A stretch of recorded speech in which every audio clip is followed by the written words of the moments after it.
Hola, ¿qué tal? ¿Cómo están? Bienvenidos a este Tangente de Viernes de esta semana. Antes de empezar la conversación, recuerden, suscríbanse a los canales de YouTube, a su canal de podcast favorito, Tangente GT, sigan nuestras redes sociales, no se pierdan esta ola maravillosa. Te veo contento. Había un programa en la televisión del País Vasco, buenísimo, de humor, que se llamaba Vaya Semanita. Y yo creo que solo por esta vez deberíamos llamar al Tangente de hoy Vaya Semanita. Vaya 2 semanitas, en realidad. Pero te veo contento, Daniel. Me acompañan Javier Soria y Edgar Ortiz. ¿Cómo están? Bien, gracias. Hombre.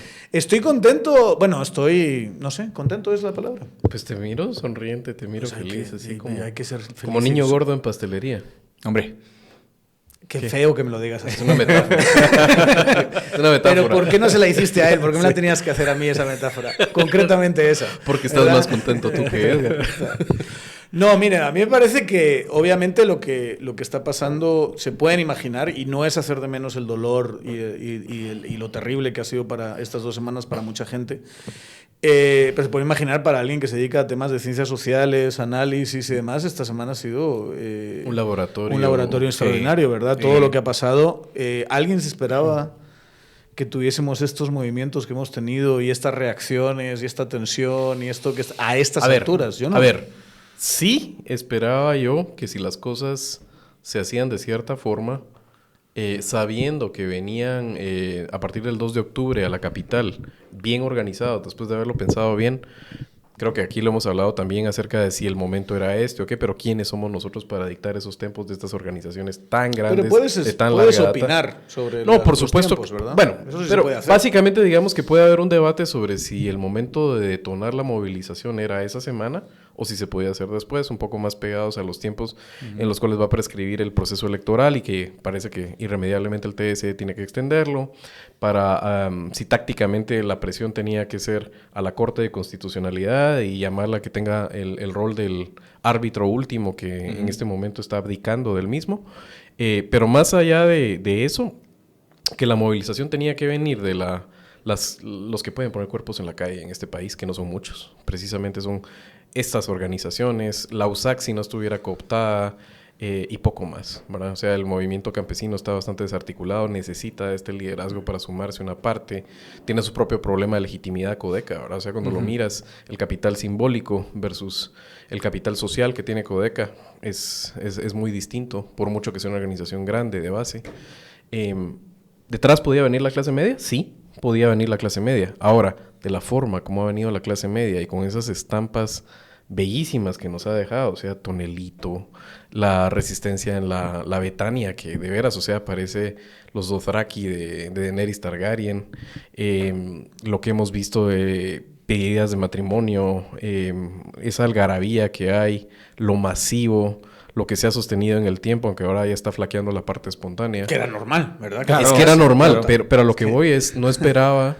Ni de lejos estas tensiones, ni de lejos. No. Es más, hay que decirlo, estas exigencias han venido muchas veces. O sea, para mí esto es una situación, entre comillas, salvable por ahora, en el sentido en que ¿cuántas veces Cantones no ha pedido la renuncia de Consuelo Porras? Lleva desde 2021. Sí.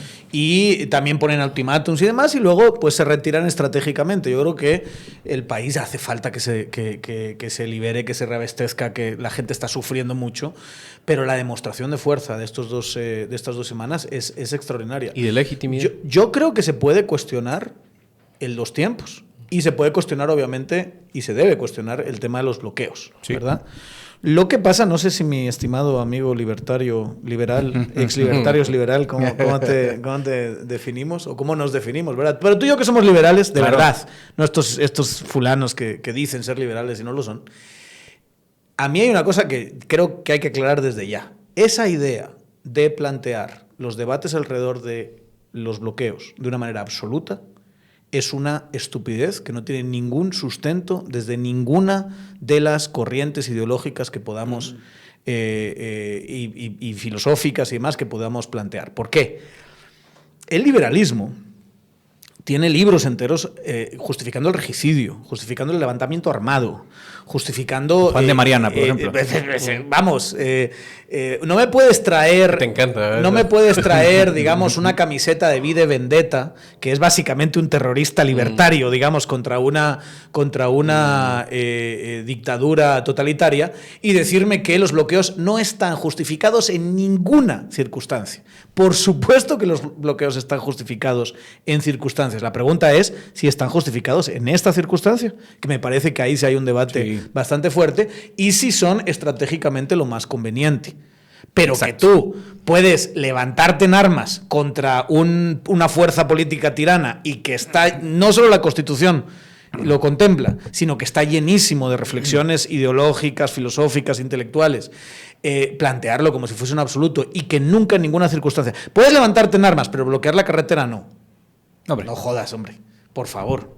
No, a ver, yo creo que si empezamos por el final, si cuestionamos la pertinencia estratégica, yo creo que no es una buena estrategia. En el largo plazo, si vas a bloquear, bueno, no sé, en el Valle del Cauca, por ejemplo, en Colombia, para las protestas de 2021, por la reforma tributaria ¿cómo se llama el expresidente? Se me olvida. Iván Duque. El Cauca estuvo 42 días cerrado, hasta la Comisión Interamericana de Derechos Humanos dijo, miren, ya basta. Hubo problemas de derechos a la salud, a la comida, o sea, a la alimentación, son un problema prolongados en el tiempo, o sea que si lo vas a hacer tiene que ser muy estratégico. Pero a ver, nadie me va a decir a mí que la oposición nicaragüense o la ciudadanía nicaragüense es terrorista porque tapó el país cuando Daniel Ortega empieza la represión en 2018. Y el país estuvo literalmente parado varios días. O sea, nadie me decía, no, esos eran terroristas y Daniel Ortega, muy bien. La oposición venezolana. La oposición venezolana tiene razón de hacer lo que ha hecho. Claro, y ha hecho muchas cosas, incluido levantamiento armado. Sí. Porque ha habido gente que agarra las pistolas y ha dicho, esto es una tiranía que yo no reconozco y me voy contra ellos.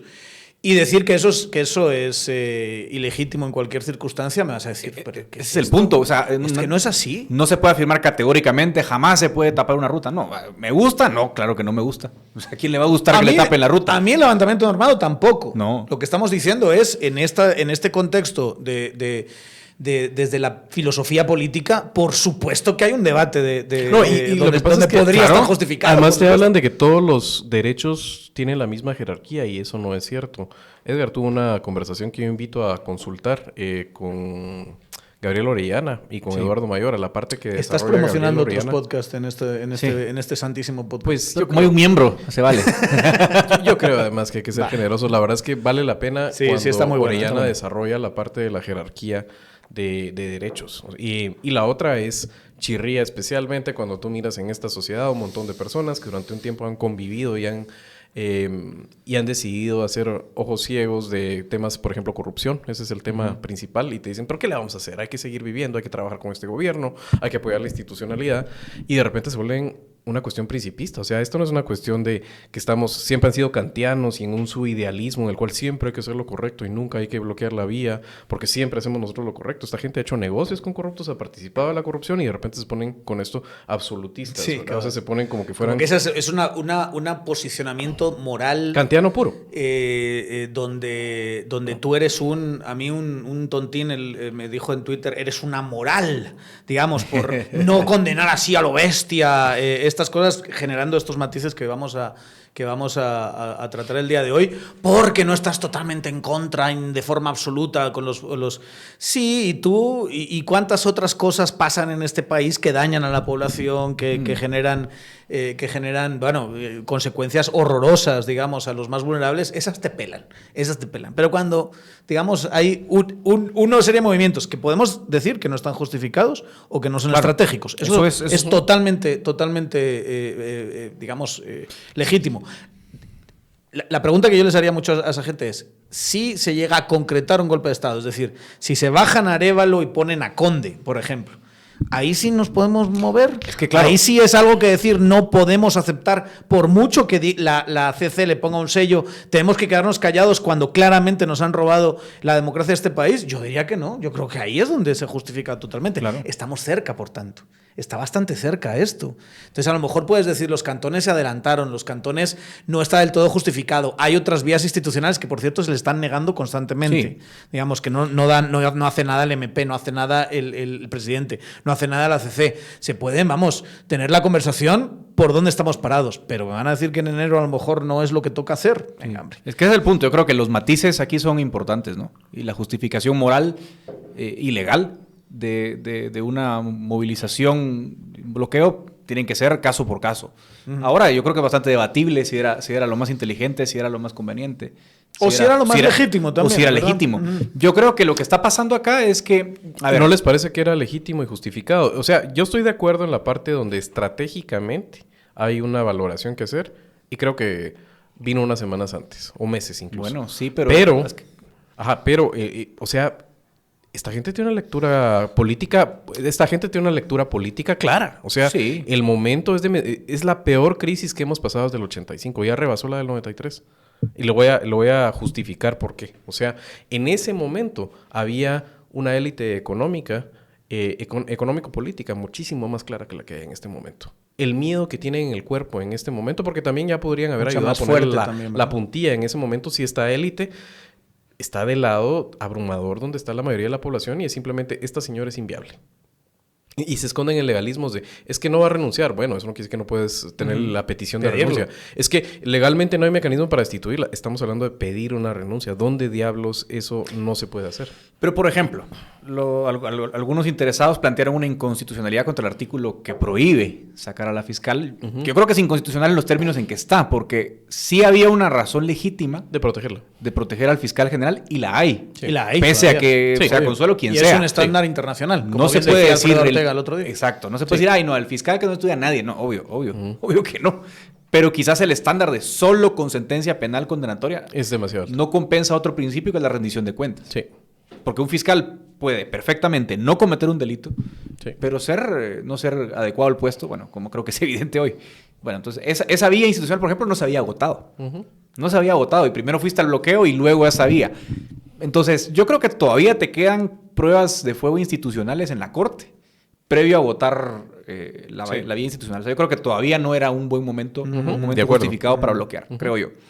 Ahora, dicho eso, también es cierto que los canales institucionales te están dando la espalda, no te están ayudando, la Corte es muy ambigua. También yo entiendo que el juego de la Corte tiene que ver con que la transición es tan larga y nadie dice, bueno, mira, si van a dar un golpe, denlo el 13 de enero a las 11:59, porque así, si me peleo con el presidente son 10 horas, no 3 meses. Entonces hay muchos ingredientes aquí que están haciendo la variable muy compleja. No, y yo creo que en gran medida, no tanto como considerar legítimo o no, pues a mí me parece un tema complejísimo, porque clarísimamente las consecuencias de los bloqueos están siendo terribles, terroríficas. Sí. Y en medio de todo esto, además, se mezclan otra clase de dinámicas. Yo estoy convencido que infiltrados, que los hemos visto. Sí. Yo estoy convencido que un presidente que está encantado la PNC también estaba convencida que hay infiltrados, aunque borró los tweets. Exacto, totalmente. Y en declaraciones que están ahí, que ya no se pueden borrar. Pero estoy también convencido que estamos hablando de que hay bloqueos concretos que yo ojalá entre toda la fuerza de la policía a reventar a esos hijos de su madre porque están cobrando, porque están siendo absolutamente inflexibles, porque no están dejando pasar a nada. A esos con todo el peso de la ley. O sea, esas son la clase de matices que hay que poner encima de la mesa y esas son la clase de costos que tiene todo este proceso. Pero yo lo describiría así. Aquí creo que hay una diferencia entre los que ven clarísimamente, o vemos clarísimamente un intento de golpe de Estado, que creo que somos nosotros tres, ¿verdad? Y gente que todavía lo niega, que dice, no, si ya todo el mundo está diciendo, porque a mí es el primer intento de golpe de Estado de la historia, creo, donde los líderes que son Yamatei, que dijo que iba a dar la vida porque tomase posesión Arévalo, imagínate a ese nivel de cinismo, siendo el gran líder del intento de golpe, que creo que nos ha quedado todos claro. Lo teníamos muy claro, como bien pueden probar programas de Tangente que han quedado grabados semanas anteriores, pero nos ha quedado claro a todos que él está detrás de la estrategia del golpe, que sin él el golpe se cae. Él es el que lo está sosteniendo, lo que lo está deseando y el que está operando el golpe. Y el MP, donde veía el otro día yo a Ángel Pineda en una entrevista, nada de lo que estamos haciendo puede quitar al presidente. Y ahí el entrevistador así como repitiéndolo y repitiéndolo como para decir, díselo a la gente. Pueden decir lo que sea. Lo que están haciendo es un intento de que no llegue al poder. Estos, concretamente. Pero vayamos al manual de Moisés Naim, la revancha de los poderosos, las 3P. Populismo, polarización, posverdad.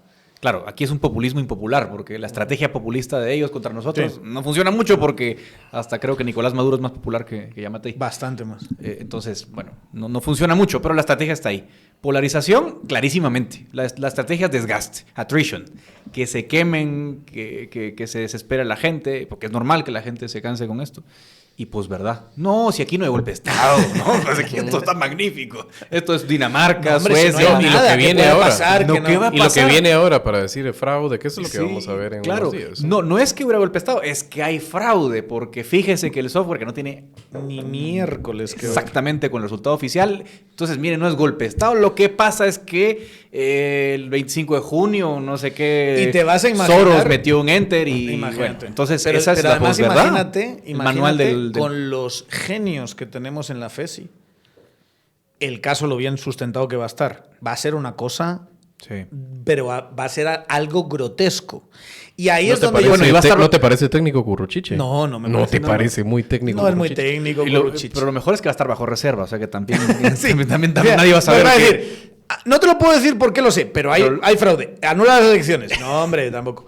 No, y el intento que va a haber, y es otra cosa que nos va a costar mucha, que es el intento que va a haber de ir detrás de los magistrados del TSE por un caso de sobrevaloración que yo no pondría la mano en el fuego, que no se dio, ¿verdad? Yo no voy a poner la mano en el fuego por esos fulanos y fulanas de que no se dio, pero que busca bajárselos y poner a otros que van a anular las elecciones, ¿verdad? Esa es la jugada cantadita aquí. Agarren esto, conviértanlo en clip, muévanlo, enséñenselo a sus familias, porque se va a aprobar. Y ahí es donde yo veo una debilidad también del grupo golpista de todo lo que ha pasado estas semanas. La gente al final acabó harta y parte del costo ha ido, sobre todo en capas medias altas de las zonas urbanas, ha ido a Bernardo, porque tienen esto de no, si no va a haber golpe, no, tranquilos todos. Cuando ya el golpe se haga totalmente evidente, van a llegar los cantones y demás y decir, ¿teníamos razón de defender la democracia así, sí o no? Porque eventualmente vamos a tener que defenderla todos así.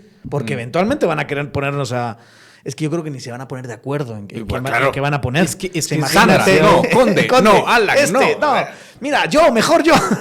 Es que no hay si haces un análisis mecanicista de cómo tiene que concretarse el golpe de Estado, a cada vuelta se tiene que caer. O sea, tienes que conseguir primero a los 40 diputados que en la comisión, a cada uno de los antejuicios, se lo levanten para la gente en el Congreso. Estoy hablando de los magistrados del TSE. Puedes tener alguno de presidente que te haga la de Taracena y te alargue ese pesquisito.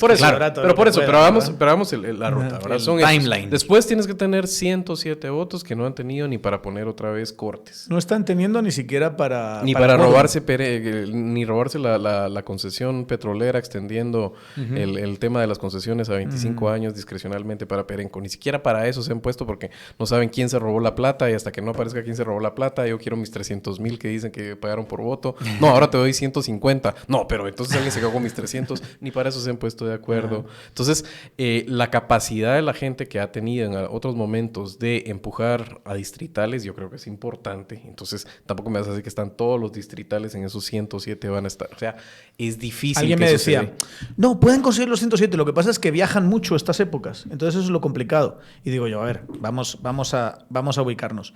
Sí quieren el golpe, pero lo que pasa es que tengo ahí la reserva en el hotel, hombre, no me la chingues, ¿no? No, hombre, tampoco. Seamos más serios. El carril internacional. Sigamos con el carril. El enfoque mecanicista. El carril internacional. ¿Se va a quedar la OEA pintada? No, suspenso a Guatemala la OEA, por ejemplo. Carta democrática. Sanciones. Que la Carta Democrática, cuando la aplican, ya está aplicada, porque hay diálogos, ya estás ahí. Va. Entonces viene eso. Después de eso, ¿qué pasa con los incentivos que tiene la élite empresarial de este país? Que no es el 80 y algo por ciento del PIB, como ellos les gusta decir. Es que, ¿qué será? Un 30 y algo por ciento del PIB, del ecosistema CACIF. El resto es informalidad. Además tiene el boost de las remesas, que también es otra cosa en la cual te pueden regular. O sea, hay un montón de cuestiones que podrían venir en que los que están asustados por la señora, el miedo que les puede dar lo otro es muchísimo más grande. Entonces, todo esto tiene que pasar en 90 días. Todo esto tiene que ser, en estos señores lo tienen que concretar en 90 días. No tienen control de la policía. Claramente. O sea, pueden destituir o pueden aceptar la renuncia a Napoleón Barrientos, que creo que su papel es difícil, hay que decirlo. O sea, no soy su fan, ¿verdad? Ni me gusta su enfoque, digamos, de seguridad, ni me gusta un exmilitar puesto en gobernación, pero uno tiene que decir que ha hecho un equilibrio complicado en momentos muy difíciles como ahora, y básicamente no podemos decir que ha habido un abuso de la fuerza policial. Esa es la verdad. Policías. Sí, no solo eso, pero además es una policía desmoralizada. O sea, los ven ustedes subirse a los camiones ajustándose el Kevlar que ni siquiera les queda bien porque no les pueden ni siquiera comprar de su talla, que no están los entrenados de para este tipo de mucho cosas. Mejor reprimiendo así. ¿No vieron el video de este policía que decía que el director de Villanueva no quería hacer el trabajo sucio y que lo despierta para que tenga doble turno y que le vaya a pegar a los manifestantes y que él no lo va a hacer? O sea, eso no se puede de esa forma. La otra es, ni siquiera Ortega, cuando dio su golpe de Estado, lo dio con las botas militares por delante. Hizo lawfare. Entonces, me vas a decir que tienen al ejército para hacer en Guatemala aquí, tienen el ejército. Este ejército consolidado bajo la doctrina de Gramajo de sujeción al poder civil, que lo tienen y que realmente operativamente van a dar un golpe de Estado, no lo tienen. Son demasiadas cosas que tendrían que caer. Yo creo que en el ejército se ha planteado apoyar el golpe y se les ha dicho, mira, no nos jodan, que estamos a otra cosa. No, y hay una suerte de momento 82. O sea, como también se reconoce en esferas que la legitimidad es baja y que no, o sea, ningún régimen sobrevive a fuerza bruta. Exacto. O sea, es cierto. Menos cuando no puedes aplicarla. Claro, eso es la futilidad que han demostrado. Que es ese formidable, y busquen formidable, no, porque dije hoy éxito, como quien dice una batalla puede ser exitosa. Yo no estoy a favor de matar gente, pero una batalla puede ser exitosa y se me tiraron encima. La formidable imagen de las motos rodeando a los Dothraki de la Betania. Exacto, a los antimotines, con lo simbólico que era eso, o sea, el pueblo, ahí sí no estamos hablando de cantón, estamos hablando del barrio organizado. Se le ocurrió a uno, que es una idea genial, por otra parte, puta, si hay motos en este país, agarremos motos y les hacían así las vueltas, y esa retirada y la gente tal, y luego se ponían a bailar. Eso, quien no se emocione con eso, habiendo dicho todo lo que hemos dicho, todas las salvedades, quien no vea eso y diga, aquí hay un movimiento genuino de gente que no se va a dejar, es que eres un político guatemalteco, que en vez de ver eso, lo que están viendo ahora es, bueno, ya está un poco débil Bernardo, intentemos el golpe, porque son malos y mulas, ¿verdad? Chimaltenango, que devolvieron a los policías a la comisaría y los pusieron a cantar el himno. Es que era como devolver a niños, te vas a la cama. ¿Sí? Pero pegaste a tu papá. Sí. Pero miren, al margen de las formas y todo, o sea, yo creo que Dani toca un punto importante. O sea, la legitimidad de la protesta, o sea, no es algo, ese discurso de, no, son pagados por quién sabe quién. Perdón, pues, pero es que es muy claro que pueden estar de acuerdo con las formas, insisto, pero es obvio que esa cantidad de gente, el perfil de gente, la gente haciendo yoga, bueno, gente que está molesta. ¿Sí? Entonces también no ver esa parte de la ecuación es obviar un problemón que está ahí. Pero no ver esa parte de la ecuación es parte de por qué estamos en lo que estamos. Claro. Una clase política que constantemente mira a otro lado, que reinterpreta la realidad para ajustarse a sus delirios de poder, y que, yo he tenido unas muy buenas conversaciones en esta semana de eso, está sumamente encocada. Y endrogada. O sea, la cantidad de diputados y de tomadores de decisión que viven así, emocionados y tal. Y uno dice, claro, por eso están tan desconectados de la realidad. Sí. Porque están en esta cosa y se toman su raya y todo va a salir bien, mucha, vamos a ganar. Al frente. El autoengaño, vamos. No, sí, que es parte del autoengaño. Sí, es gente enfermita. Sí. O sea, sí estamos gobernados de veras por una caquistocracia. Esto sí es lo peorcito de la sociedad. Es gente con drogas duras, con vicios, adictos al sexo, con unos psicopatía que han demostrado. Sí. Eso Empezando- es lo que nos tiene, que esta crisis ha extendido. Empezando por el presidente, ¿verdad? Que es un psicópata para mí de libro, el tipo. ¿verdad? Es que está claro, y también la señora del MP, que no sé si le hace las drogas duras, pero No, es esa fanática religiosa, que los efectos no son muy distintos. Entonces, cualquier persona racionalmente aquí ya hubiera renunciado. Yo creo que refuerza esto claramente, que a lo que vamos es una guerra de atrición, como decía Edgar. Eso es. Y hay una simetría no de información, tal vez de percepción de ambos lados. De un lado, porque somos una sociedad traumatizada, donde cada revés vemos como que se va a desvanecer lo que hemos conquistado. Y Y no del es así. otro lado es gente con unas patologías complicadas y además con un miedo en el cuerpo que no les hace ser racionales y no deponen las armas. Y que en medio de esas angustias se toman su raya de coca o su tusi o su fentanil o ese tipo de cosas para estar así, cambiar su ánimo, y en medio de eso toman decisiones.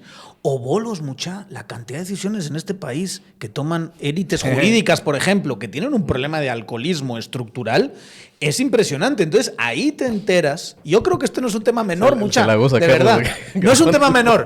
Te enteras de que están, pero están, o sea, la cantidad de alcohólicos Sí.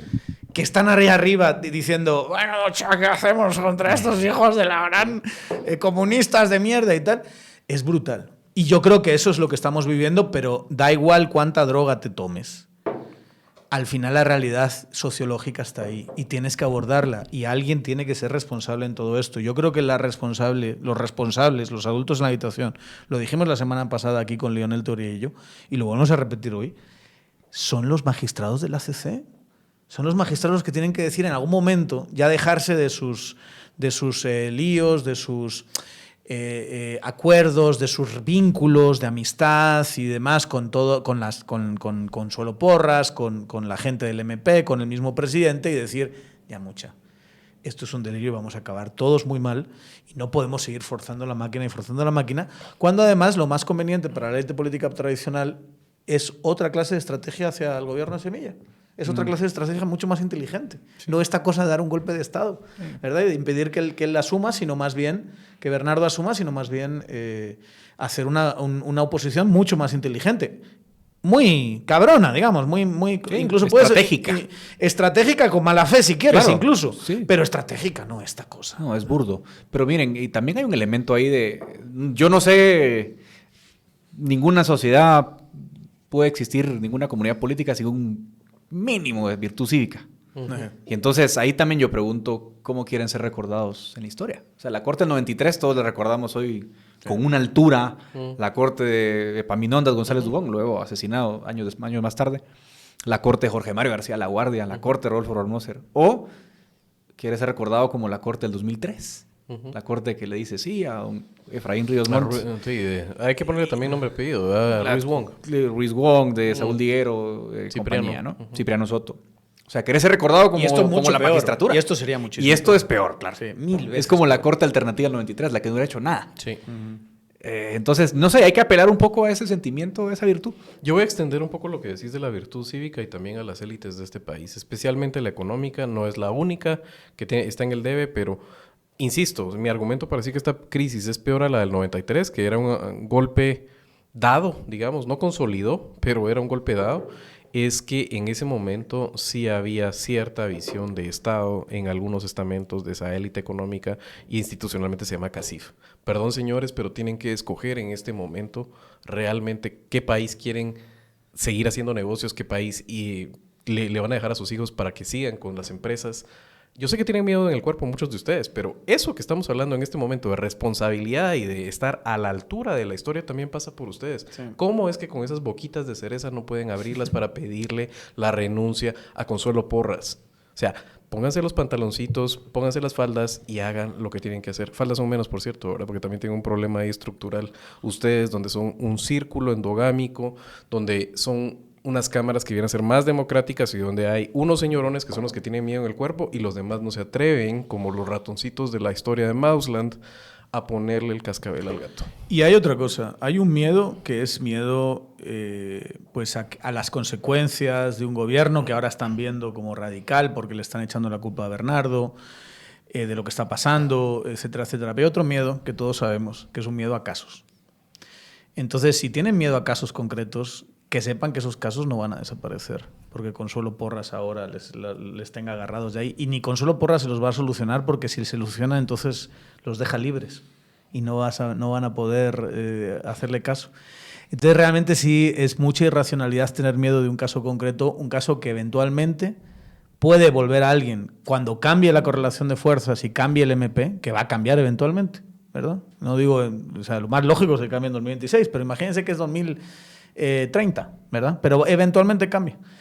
Y que vuelva otra vez era por esto, este era el miedo que tenías, esto era lo que se sabía, lo que te tenían, lo que te ofrecieron. Y eso vale para todos, porque digamos, es un golpe también, es un golpe donde todo el mundo niega que hay un golpe, todos los que lo están organizando, pero donde por debajo de la mesa están amenazando a un montón de gente. Tú sabes que yo tengo esto, tú sabes que yo sé esto, tú sabes que... Te están intentando utilizar todas esas intimidaciones, todas a la vez no las van a lanzar muchas, no se lo crean. Pero a ver, eso prospectivamente me hace traer a la conversación el tema que hablábamos antes.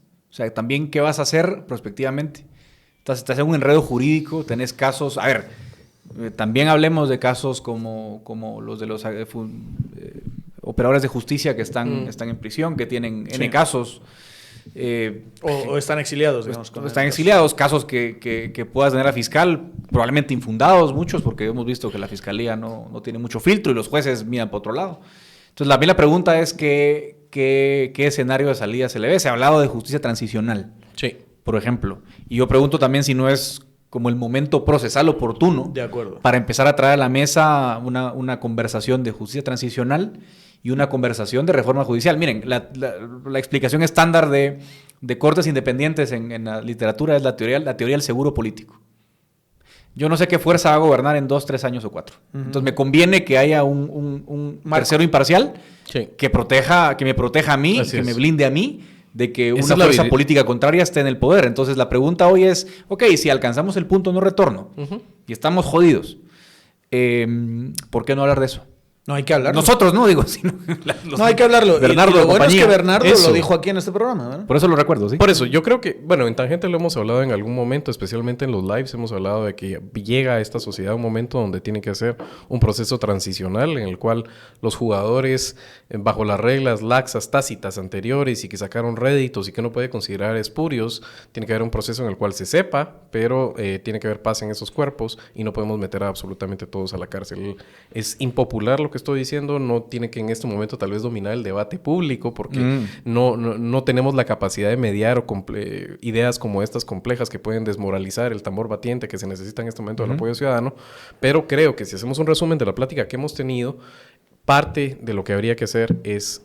Semilla tiene que hacer un mejor trabajo a nivel de élites precisamente para vender su enfoque de gobernabilidad que va a tener respecto a este problema que tenemos enmarañado, que no va ni para adelante ni para atrás de la justicia en Guatemala. Y no puede ser económicas, ¿verdad? Y no puede ser persiguiendo a todos. Y no puede ser persiguiendo a todos. Entonces, tiene que hacer ese trabajo mejor para que los miedos que tienen algunas de las élites se atemperen y que permitamos construir una nueva Guatemala. Creo que hay que hacer un ajuste en el tema de la movilización, también sobre a quién va la presión. Creo que está claro que hay que seguir con solicitar la renuncia de Consuelo Porras porque es legítimo, pero a la vez hay que trasladarle la presión a estos magistrados de la Corte de Constitucionalidad. Claramente, creo que eso es importante, hacer ese ajuste para el movimiento social, para las organizaciones que han llevado la batuta en este momento, y la comunidad internacional. Creo que lo que ha visto en Guatemala legitima las acciones que se pueden dar en la OEA para iniciar un proceso en el cual Guatemala como país tiene incentivos y sus élites responden a los mismos para no quedarnos aislados. No quedarnos aislados ni en lo económico ni en lo político a nivel mundial, porque sería terrible si eso se consolida con el golpe. Creo que esos son los ajustes que tenemos que hacer en 90 días como país y que son bastante a la mano para consolidar una correlación que sigue siendo favorable para que aquí no haya golpe de Estado, sino que se asuma el que ganó las urnas. Ahora bien, tema importante, que es increíble. ¿Cuánto llevamos, Carlos? Llevamos media hora y no hemos hablado de Bernardo. Por eso trae ahí un poquito el... ¿Es impresionante o no? Sí. O sea, es el hecho de que Bernardo está casi como un actor periférico cuando todo esto va sobre que él asuma, ¿verdad? pero acaba siendo un actor periférico. Y los que dicen que fue Bernardo el que movió todo esto no tienen ni idea de cómo funcionan los movimientos sociales, los grupos indígenas, la cooperación, no tienen ni idea. No tienen, pero ni la más remota idea. No maneja los tiempos, no maneja las formas, no maneja, digamos, ahora las estrategias, las tácticas.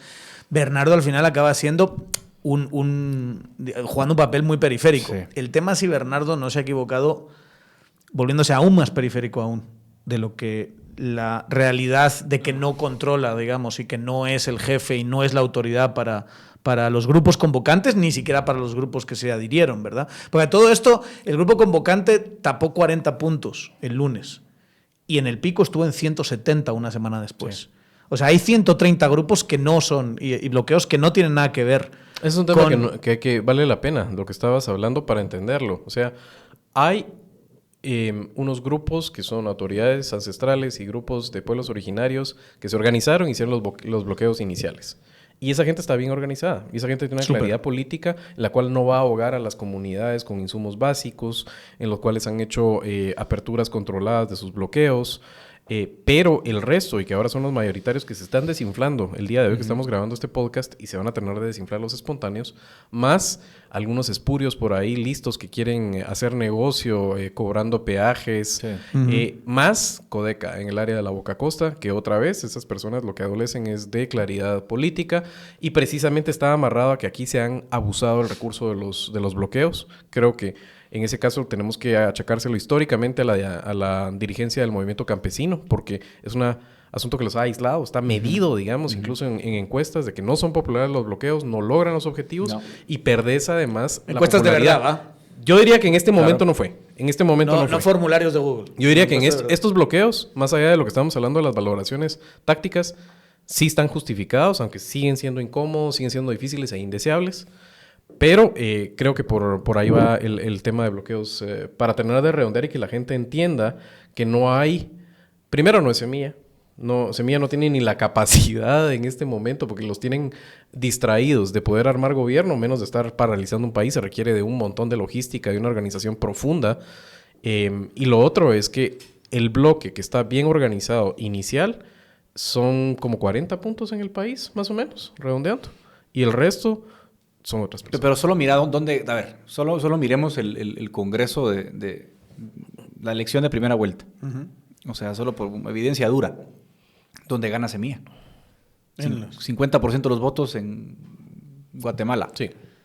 En el departamento y Distrito Central. Central. Sí. Entre esos dos tiene de sus 600 y pico mil, tiene 320,000. Y luego diluidos en el resto del país, principalmente en cabeceras. Urbanas. Totalmente urbanas. Cabecera, Huehuetenango. Por ejemplo, gana Cabecera, Huehuetenango y no gana ningún otro municipio. Así es.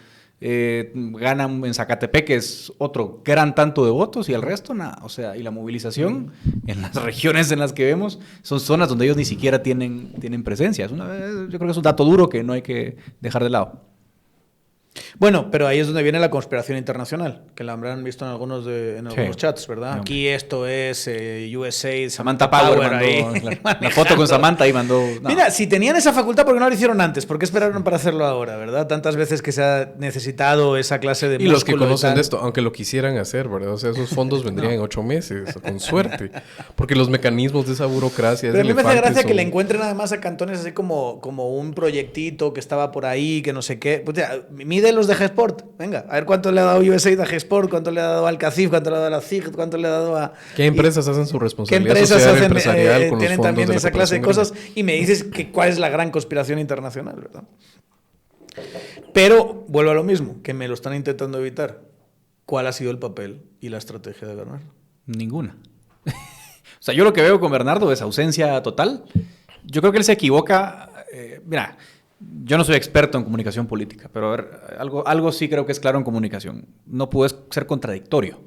Tienes que ser consistente. O ambiguo. Entonces, él dice, o ambiguo si te conviene, pero él dice, yo no tengo nada que ver, las partes que negocien, pues, mire usted, yo apenas soy un ciudadano simple con un carnet del candidato electo, y a los 3 días va con una carta a responder al presidente, a decir, sí, yo acepto ir al diálogo. Es un poco inconsistente. Entonces, yo creo que él ahí perdió una oportunidad. O se borraba, como lo decías vos, o tomaba un papel central proactivo, pro diálogo, empezaba a presionar. atacar un poco más frontalmente al presidente, que creo que se está haciendo el loco. Por cierto, hoy el hijo del magistrado Neftalí Aldana, por ejemplo, ponía un video, ¿no? Donde decía, además muy sensible, porque es algo que ustedes recordarán de 2020, ¿no? Cuando el Neftalí lamentablemente sufre un problema de salud y el presidente dice en público, él tiene que irse de la corte. Porque no está en condiciones de ejercer el cargo. Ese fue un mensaje político, legítimo. Y dice, ¿por qué no lo hace ahora? Y tenía razón. Y tenía razón. Y tenía toda la razón, dicho sea de paso. ¿Por qué no hacerlo ahora? O sea, por ejemplo, ese tipo de cosas las dijo mejor. Porque no hay un artículo de la ley que me lo... Claro, pero lo defendió mejor el hijo del magistrado que el presidente electo. O sea, también te está diciendo que el rol de él... Yo creo no ha sido el más feliz, en mi opinión. Tampoco digo que sea fácil. ¿El qué? El rol de Bernardo hoy. De Bernardo, sí. No digo porque el rol de Yamatei es ser el jefe del golpe. Bueno. Ese es el golpista, número 1. A ver, vamos a ver. Solo para ir por delante, yo sí tengo deseos y tengo un montón de gente que estimo que está tratando de hacer las cosas desde el proyecto de Semilla y reconozco ese sesgo. Y por eso me cuesta... los dos extremos. Me cuesta no darles un free ride y me cuesta también no ser hipercrítico, ¿verdad? O sea, uno tiene que reconocer eso. Pero, dicho esto, sí es difícil hacer gobierno, estrategia y todo cuando te está pasando un golpe encima.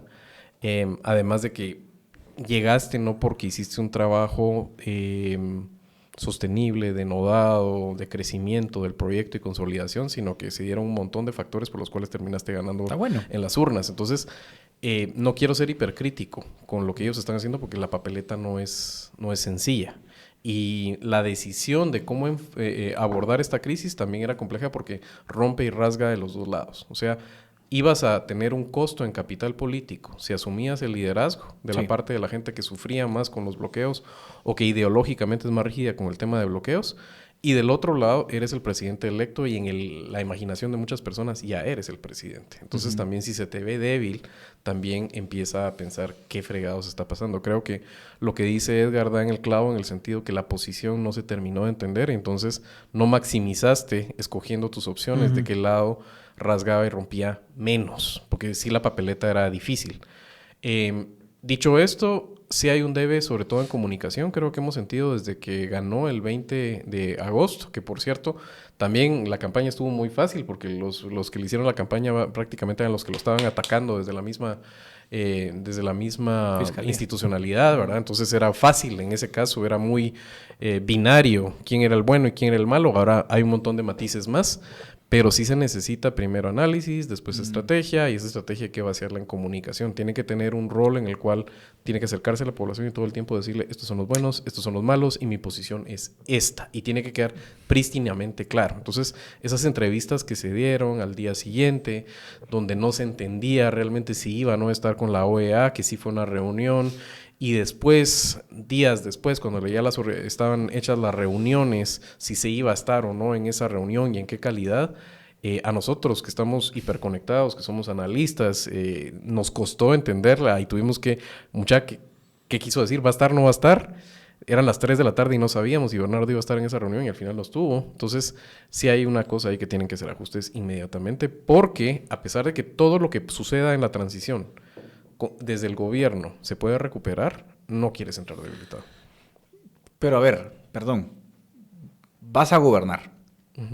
Y créeme que el gobierno va a ser mucho más jodido que esta crisis. Esto es una probadita de lo que va a ser gobernar. Entonces también pero sí vas a, empezar pero sí vas a tener poder en ese momento. De acuerdo. Hoy no puede dar ni un 0,29, como nos dijo un amigo nuestro ahí en un chat. Sí. No, es cierto, es verdad. Pero precisamente lo que te invita a eso es abrirte. O sea, no tenés el staff y la capacidad instalada para hacerlo, ok. Pero estoy seguro que con estrategia y voluntad puedes incorporar más voces, más recurso humano, porque lo vas a necesitar no solo ahora. Mira, la batalla legal también les ha costado mucho trabajo por staff corto, problemas múltiples. Entonces, hay que también empezar a pensar que esto apenas empieza, pues, y tenés que robustecerte también vos. Eso sí, dicho eso, Bernardo no está detrás, no dice ahora bloqueen Chimaltenango, ahora el Sanarate, ahora desbloqueen, ahora... mucho menos es el culpable de esta crisis, ¿verdad? Exacto. Sí. O sea, al contrario, es víctima de esto. En real, o sea, al final del día, de verdad, los que ostentan el poder son los que tienen que salir de las crisis institucionales. Hoy por hoy no tiene poder institucional Bernardo. Entonces, ¿quién tiene que responder? La señora Consuelo, que está ahí protegida en una base militar casi ausente laboralmente, tiene que responder el presidente, tiene que responder la CC, tienen que responder los diputados. No lo están haciendo. No, están alargando la crisis, están jugando a ver qué pasa, están viendo... que también es parte de la debilidad del golpe, ¿verdad? De ver a ver si toca, a ver si pega, a ver si alguien me dice algo ¿verdad? Que me anime a tirarme y tal. Y están alargando digamos, la incertidumbre. Y esos son a los que tenemos que apuntar las pistolas. Creo que lo que no le favorece a Bernardo es que la gente lo ve como alguien más razonable, más presionable. Es decir, ya hemos perdido esperanza en Consuelo, que se ve que está... O sea, ese video que graba y que es que está mal, no está bien, digamos, física ni psicológicamente. Y lo mismo Yamatei, ya pierdes a esa persona. Cuando ves la credibilidad social en algunas mediciones que hemos podido ver, o sea, es que no tiene ninguna. Nadie confía en él, nadie le importa, todo el mundo quiere salir de él. Incluso digamos, personas que tienen un miedo terrible y que son muy antisemilla, no lo soportan. Entonces estamos hablando de un tipo que políticamente está muerto y solo tiene poder porque tiene todavía dinero, porque todavía es conspirador y porque está hablando con todos estos actores políticos encocados y delirantes. Entusados. Otro tema que es espectacular, más de fondo. ¿No sienten que algo ha cambiado sociológica y políticamente aquí? Que no estamos ante una nueva... No es la misma Guatemala que llevamos conociendo. Yo particularmente 16 años y ustedes, que ya están viejos, mucho más. Hay algo que ha cambiado y que ha hecho que, por ejemplo, Cantones sea un actor político de primer nivel.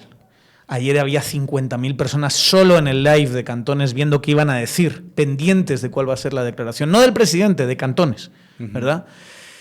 Otra clase de movimientos, lo de la Betania, que ya hemos dicho, lo de digamos, muchísimas otras barriadas que están organizándose y que de alguna manera, si algo habíamos visto, un patrón que habíamos visto era bloquean los movimientos indígenas y campesinos y los centros urbanos encuentran un rechazo completo. Pese a que en nuestros chats de clase media alta y alta esté la gente pensando que viene el comunismo chavista, la realidad es que 170 puestos se bloquearon, y muchos de ellos urbanos y muchos de ellos de organizaciones que no tienen absolutamente nada que ver con el movimiento indígena y campesino. Y que lo haya liderado el movimiento indígena, creo que cambia de una forma tremenda esto. Y no sé, creo que hay que hablarlo mucho más y hay que estudiarlo mucho más, pero mi sensación es que las remesas están cambiando políticamente el panorama. La urbanización. Y que la urbanización y las remesas, pero en el sentido en que las remesas generan autonomía de grupos que tienen una inyección de fuera y que ahora tienen una capacidad de acción política que solo es cuestión de que alguien la coordine, y quien logre coordinar esas cosas va a mandar en este país al futuro. Sí, yo creo que nos estamos pareciendo, digamos, en dinámicas políticas más a Sudamérica de lo que éramos antes, ¿no? O sea, Sudamérica es como a lo que vamos, ¿no? O sea, una clase... Bolivia, con las guerras del gas y el agua. Sí, pero también digamos, en el sentido que Sudamérica es una región de alta urbanización. Sí. Nosotros éramos un país rural hace 10 años. O sea, 10 años. Esto ha cambiado porque los boomers, que es la generación ahora, los boomers en el sentido del boom demográfico, pues se cambió la composición. Semilla fue una probadita. Fue como un nuevo votante que no existía, que no lo vimos ni nosotros, que nos jactamos de seguir la realidad con detenimiento. Y eso va increciendo. O sea, eso no es una tendencia que vas a revertir. Y esa parte sí me parece interesante. Lo de los cantones es un poco diferente, porque no creo que es solo el factor urbano. Es también el factor organización social, sí. El factor de hartazgo con el sistema formal, pero porque le das más credibilidad a actores. Una inyección desde fuera de dinero. Pero no en cantones. Pero no necesariamente en cantones. No es de las áreas más golpeadas por la migración. O sea, son un montón de cosas. Claro, son muchos factores. También la decadencia de estas élites. Hemos estado describiendo esta élite política y también la económica, son élites en decadencia. Entonces, tiene que haber vacíos que se llenan. Entonces, sí, si ves también desde esa óptica, pues esta gente está mejor organizada y tiene una claridad política mayor. Entonces, Cantones a veces ha desesperado algunas partes del movimiento indígena y del movimiento campesino y a ciertas grupos de izquierdas urbanas porque lo sienten más conservadores que el resto de organizaciones. Son una organización es una organización que no sufrió, por ejemplo, con la guerra. O sea, si algo ha permitido que Cantones tenga la fuerza que ha tenido, es que no fue un epicentro de la guerra. Eso permite que no se desarme el tejido social y te permite acumular. O sea, hay cooperativas alrededor de 48 cantones. Por ejemplo, la COSAMI, o sea, es gente comerciante, pujante. Entonces, sus élites son ilustradas. O sea, cuando uno mira la dirigencia, ese sistema de alcaldes comunales es un montón de gente. O sea, cuando hablamos de 48 cantones, hablamos de un sistema... Y sofisticada. De autoridades de sus circunscripciones de miles de personas educadas. O sea, ahí hay abogados, hay economistas, hay ingenieros hasta para tirar. A lo que voy con esto es...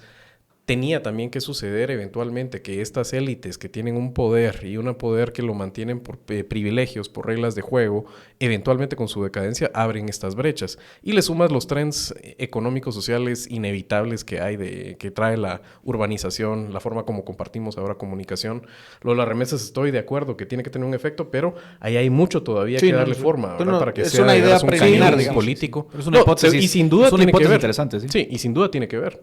Sin duda tiene que ver. Entonces, tu pregunta original que era, ¿estamos ante una nueva Guatemala? Yo creo que esta es la reválida de las personas que hemos dicho ante la desesperación de muchos que decían, venís cantando que este cambio se va a dar y nunca se da, pues al final de cuentas el agua, tanto va al cántaro el agua que al fin se rompe. O sea, Guatemala no podía ser esta anomalía en la cual, como lo ha dicho Daniel muchas veces, no aplicaran el resto de fuerzas demográficas, económicas y sociales de la historia. O sea, no podía ser aquí que este punto mágico donde de repente todos los análisis se desbaratan y tienes que ser guatemalteco y sacar la tabla de Ouija para saber qué está pasando. O sea, tiene que haber macro tendencias que se cumplen. No se cumplían en el 2015, en el 2019 otra vez, ahí ya empieza el lawfare y hay una candidatura que debió haber canalizado parte de estas tendencias, pues el dique se terminó abriendo en el 2023 porque trataron de cerrarlo todavía más. Pero la otra hipótesis, dijiste algo interesante. O sea, también hay otra hipótesis que habría que contrastar. Digamos que el hartazgo de hoy, digamos, no sé qué tanto es... hay muchas variables en el tablero. Entonces, una variable son las macrotendencias que acabamos de decir, ¿no? Demográficas, sociales, etcétera. Pero también, por otro lado, es que el nivel de deterioro institucional que tenemos hoy nunca lo habíamos tenido. Entonces, también hay que sopesar qué tanto es que la desesperación es tan grande que aún en desorganización tenés una manifestación, manifestación en sentido más amplio, como la que tenés hoy. Que también es preocupante, pues, porque entonces estás hablando de una hipótesis de colapso institucional que no se había visto. Siempre, yo sé que esos análisis simplistas, Estado fallido. No soy amigo de esas cosas, porque hay que tener mucho rigor para hacer esas calificaciones. Pero sí creo que, y como lo he dicho también, estamos en este punto por la ineptitud de los malos, en buena parte. Así es. Más que por virtud de los buenos, porque la organización está muy linda. Pero realmente hasta este momento, los logros son pocos. Pensará Yamatei eso cuando ve a una policía que es incapaz de reprimir cuando él quiere que reprima. Y dirá, creo que la cagué.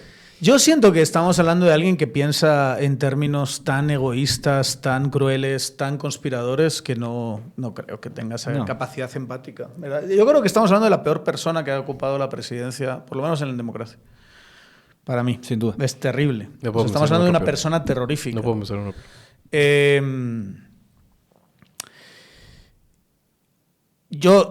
Hay muchos símbolos y muchas de las cosas que quizá a lo mejor una crisis como esta es lo que va a construir, siento yo. O sea, yo creo que revoluciones e identidad nacional se crean con el cono verde, digamos, que es una cosa muy graciosa. Gracias a Colectivo WhatsApp. Sí, que nos hicieron un meme aquí, sí. pero con el tema de las motos, con el tema de lo de Chimaltenango y poner a los hermanos Pacheco. A los hermanos Pacheco. ¿Verdad?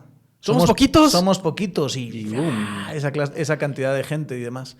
No sé, hay algo ahí, hay algo que estamos empezando a ver, es como un pequeño, digamos, una pequeña luz en ese amanecer, y a saber en qué acaba todo esto, ¿verdad? Pero claramente, si hubiese que llevar a una conclusión de esto es, claramente Manuel Conde no es la solución a este dilema. O sea, todo esto que estamos describiendo, no puedes decir, pero tranquilo, que vamos a imponer a Manuel Conde en la presidencia o a cualquier otro de estos mafiosos y todo va a estar bien, ¿verdad? Y eso es lo que tienen que también ver sobre todo las élites económicas. Que toda esta complejidad de la que hemos hablado, la solución no puede ser, hagamos un golpe de Estado entonces, mucha. Sí, nos hemos metido en todos estos cuentazos. Hagamos un golpe de Estado y ponemos a este y tranquilos que todo va a estar bien. No todo va a estar bien, va a estar todo mal. Entonces, si le queremos encontrar salida, tiene que ser una salida de naturaleza distinta, ¿verdad? Solo porque creo que también es importante como para tomarle la temperatura al momento a los que amanecieron hoy con la moral baja. Ajá. Tendremos que sacar un índice al final de cuentas de las personas marca en este país y cómo se comportan políticamente. O sea, en este país de economía capturada, hay personas que pueden recibir patrocinios de grandes marcas. Influencers. Y que no dependen de... Lo llama personas marcas. Eso es así. Son personas marca para mí. O sea, sí, bueno, denles influencers si te influencian a ti, pero yo les voy a decir personas marca. Okay. Pero el rollo es... A mí sí me gusta. ¿Cuántas personas, la Chapina, a la que invitamos aquí. Pero ¿cuántas personas marcas se subieron a esta coyuntura a apoyar esto que no lo hacen habitualmente? Ahí te dice un poco las fuerzas económicas. O sea, esos son tomadores de decisiones racionales. Que yo creo que eso, y podemos ir cerrando con esto... O sea, no apelo a ellos a su virtud cívica. Pero son además personas sensibles a ciertas cosas, ¿verdad? A cierto input. Y yo ahí sí les diría, digamos, todos los que están pensando que todo esto es odiado y que en realidad son 4 gatos que están... No piensen así, por favor. O sea, esto es algo mucho más grande, mucho más genuino, mucho más... Sí, o sea, con las consideraciones que hemos hecho sobre los bloqueos y sobre los costos y sobre todo eso, no lo demonicen y lo echen al lado y solo pidan represión y con eso se soluciona, porque aquí hay cosas y dinámicas mucho más complejas que nos van a acabar estallando en la cara si no se solucionan institucionalmente. Si el sistema político no sirve para que la gente se endeude, se enriquezca, quiero decir. O sea, este sistema político que está diseñado para que Yamatei, Miguelito y los ministros y los otros y los demás se hinchen de pisto, no es para lo que sirve un sistema político. Un sistema político tiene que dar soluciones a problemas sociales y políticos complejos.